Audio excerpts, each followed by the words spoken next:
Chers étudiants, bonjour.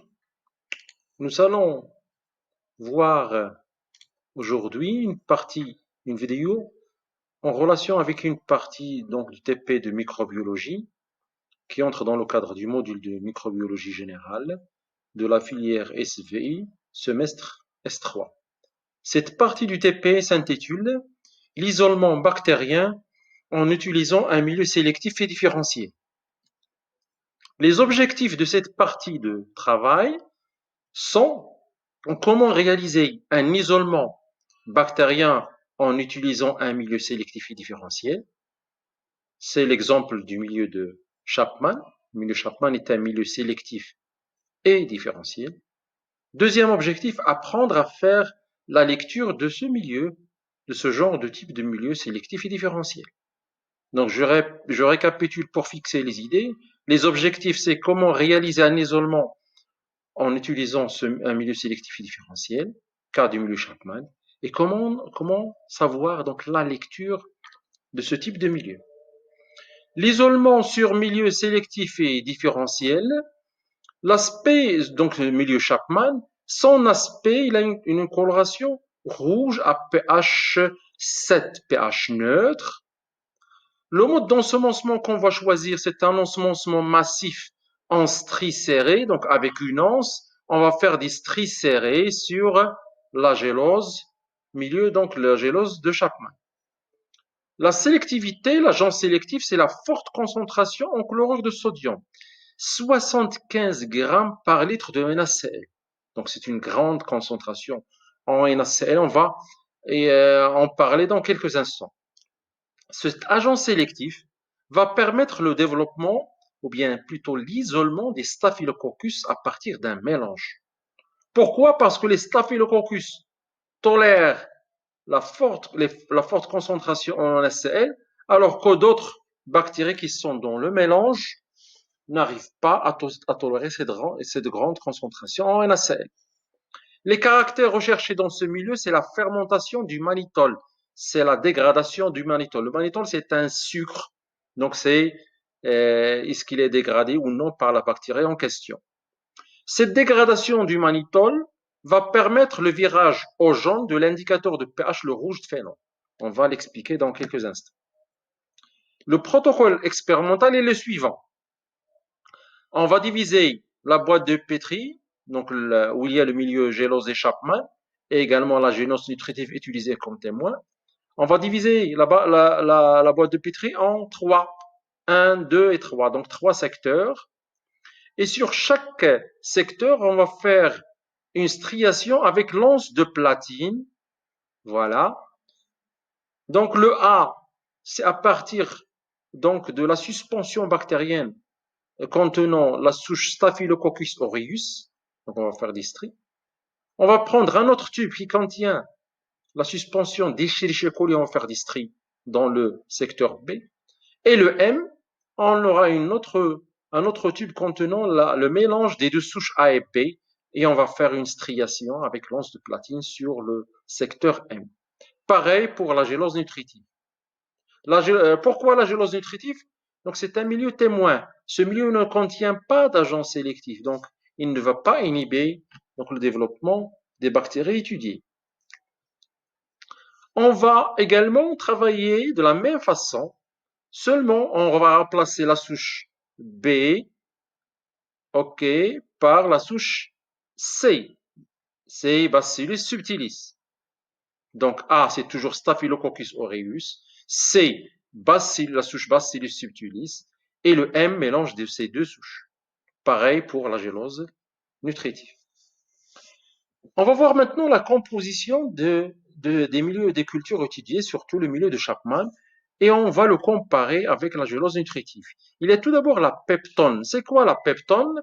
La peptone, c'est un hydrolysat de protéines en utilisant d'un composé naturel riche en protéines, en utilisant des enzymes comme la pepsine et la trypsine, etc. Donc la peptone, il est riche en acides aminés et en peptides.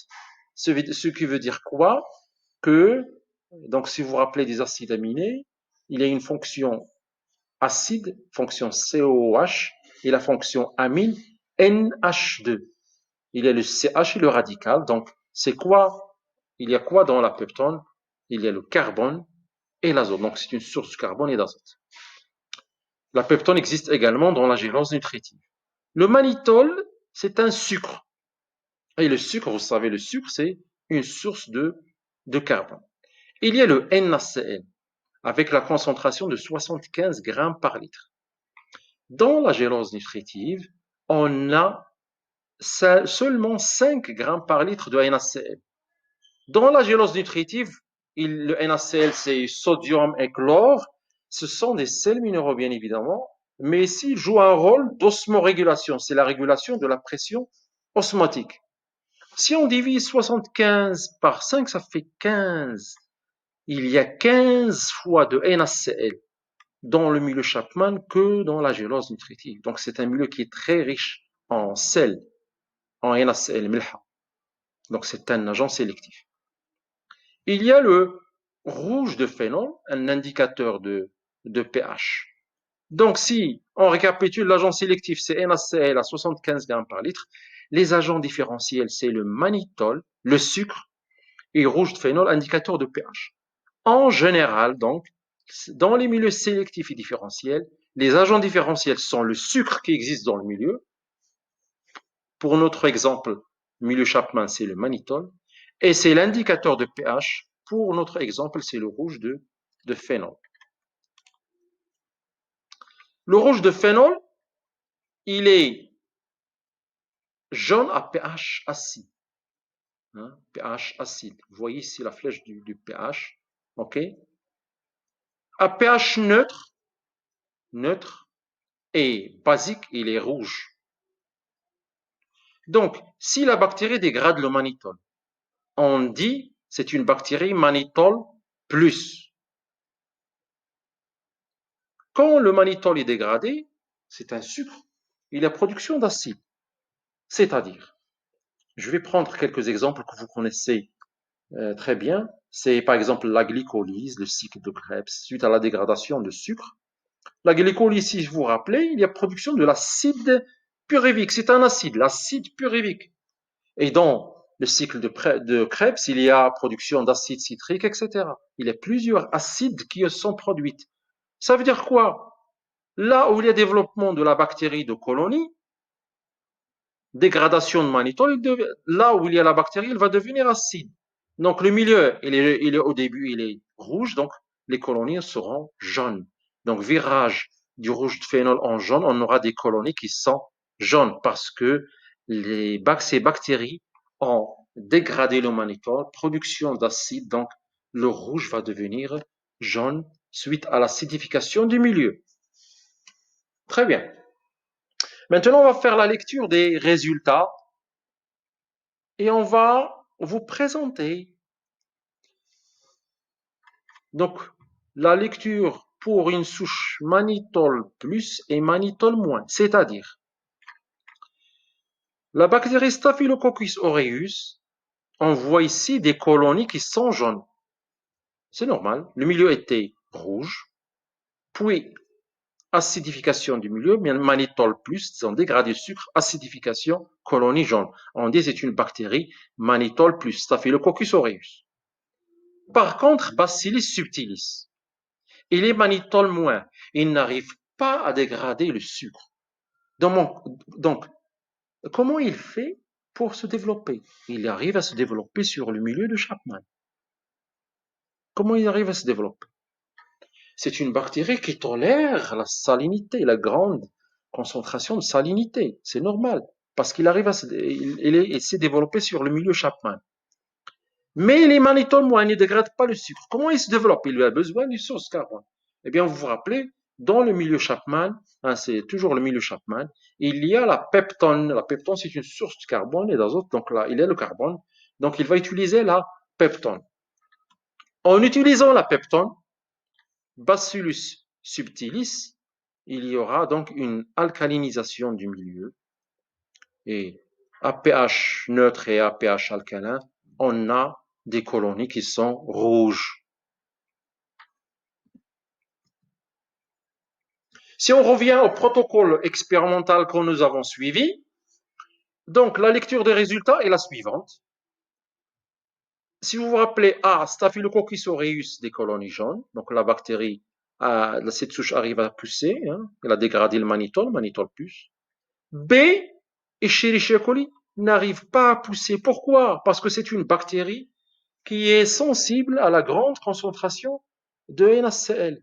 Elle n'est pas allotolérante, donc il n'arrive pas à pousser, à se développer.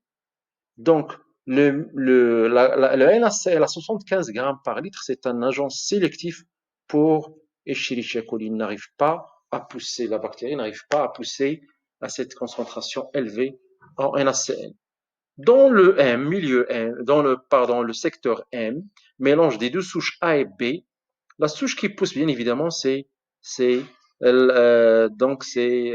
Staphylococcus aureus.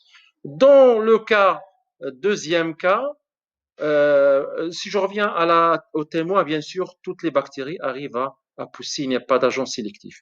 Pour le deuxième cas, en utilisant le C, si vous vous rappelez, donc ACM, là au début c'est ABM, donc ce qui diffère c'est la souche, ici chez les chocolats là c'est Bacillus subtilis.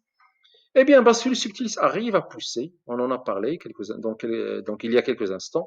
Il arrive à pousser parce qu'il tolère la salinité, la grande concentration de salinité, mais on a des colonies rouges. Pourquoi? Parce qu'il est mannitol moins, donc il utilise la peptone alcanisation dans des colonies rouges. Ici, les deux arrivent à pousser. On voit ici les colonies jaunes, les colonies rouges. Bacillus arrive un peu à dominer donc cette souche de Bacillus, de Staphylococcus aureus, mais les deux bactéries donc arrivent à pousser. Donc voilà, donc on a terminé cette partie d'isolement bactérien, d'isolement des bactéries à partir d'un mélange en utilisant un milieu sélectif et différentiel. Ce qu'il faut retenir à la fin, c'est que on utilise ce milieu pour isoler des bactéries qu'on connaît. C'est pour des bactéries connues. On veut isoler des staphylococcus, qui sont mannitol plus, bien sûr. On en a parlé. C'est utilisé pour les staphylococcus. Par exemple, staphylococcus aureus. Par contre, pour la technique des cadrans, il faut consulter la vidéo précédente. La technique des cadrans, on l'utilise à partir d'un mélange polymicrobien, donc des bactéries qui sont inconnues. Ici, pour le milieu Chapman, milieu sélectif et différentiel, ce sont des bactéries connues. Donc, bon courage. Et si vous avez des questions, veuillez les poser, donc les noter dans l'espace discussion. Bon courage.